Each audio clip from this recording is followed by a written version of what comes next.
Hey, fifth grade, I wanted to review with you how to find equivalent fractions. We talked a lot about different ways when we were in class before Christmas, and we used different models like clock models, we used money models, and then we used ratio table thinking, and we used just visual fraction models to help us figure out ways to get equivalent fractions. Now, you know me. I don't mind what strategy you use as long as it's efficient and it works for you. You can explain it and you can get an accurate, precise answer every time that you use it.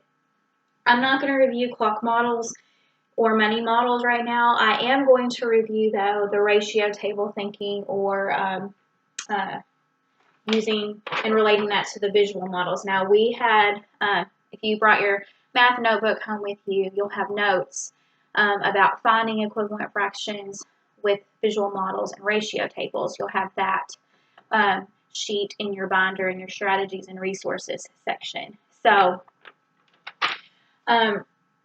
equivalent fractions are just other ways to say the same value, but using a different number to show that. And it's not really a different number. It uses different numbers, but it's the same value. So let's take something simple like 1/4. And let's say I wanted to name an equivalent fraction for 1/4. Okay?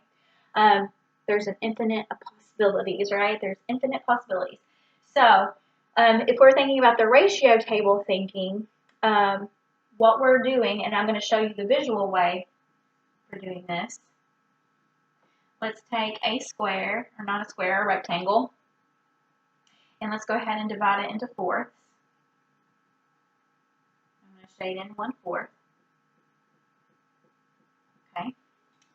That's 1/4 right now, but let's say I want to call that by a different name, but still have the same amount shaded. So I want to change the size of the pieces. Well, what's a simple way that we can change the number of pieces inside of here but still keep all pieces equal? Because with fractions, fractions tell us, like the denominator tells us how many equal pieces are in our whole. So we don't want to make the pieces different sizes. We want to keep all the pieces the same size, but we want to make more pieces inside.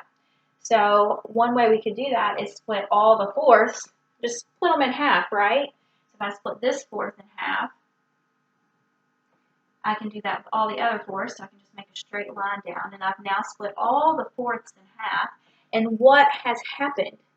I've now created eighths. 1, 2, 3, 4, 5, 6, 7, 8. So my pieces are now eighths. They're not fourths anymore, they're eighths. But how many of those eighths are shaded? Not just 1/8, because they would just be this piece right here, but 2/8 are shaded. So in fact, 1/4 and 2/8, they're the same amount, and if I use my little pieces over here, I can see that relative to the same size whole, because we didn't change our whole over here, mind you, we kept the same size whole, 1/4 is the same as those 2/8, okay? So numerically, what was happening? We were doubling the number of pieces,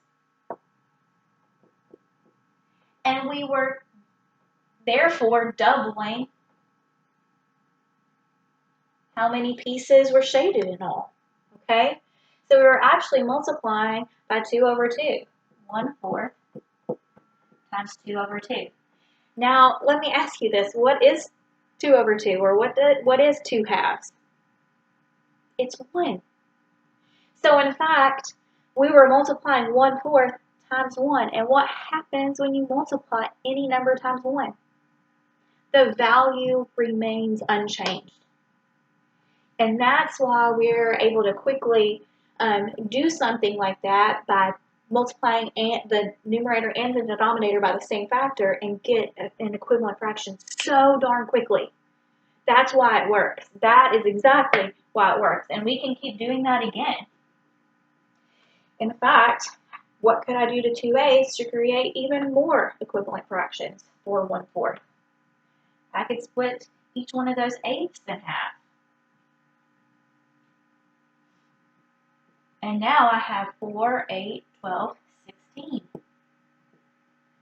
And therefore, I also doubled the number of pieces that are shaded in. I have 4 pieces shaded in. 4/16 is the same as 1/4 and it's the same as 2/8. So I just doubled the number of pieces in the whole again, and I also doubled the number of pieces that were shaded. Even if I didn't want to double and I wanted to triple, I need to triple the top and triple the bottom so that that proportion, that ratio is the same. And so I keep the value that's shaded unchanged. So that's the quick and easy way to make equivalent fractions, okay? And that's going to help you with adding and subtracting unlike fractions when you need to make the fractions have the same denominator. So that was a quick review on equivalent fractions. I want to review real quickly also that you can go the opposite direction.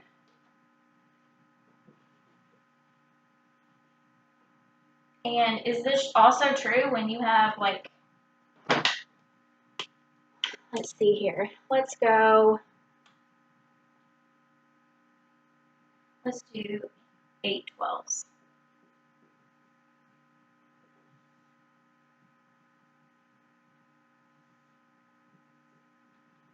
Let's see. How do I want to show my 12s right now? I'm going to show my 12s like this. I'm going to split this into 4 equal parts. And I'm going to split this into 3 equal columns here. And I'm going to shade in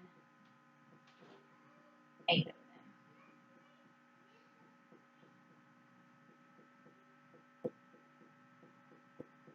8/12.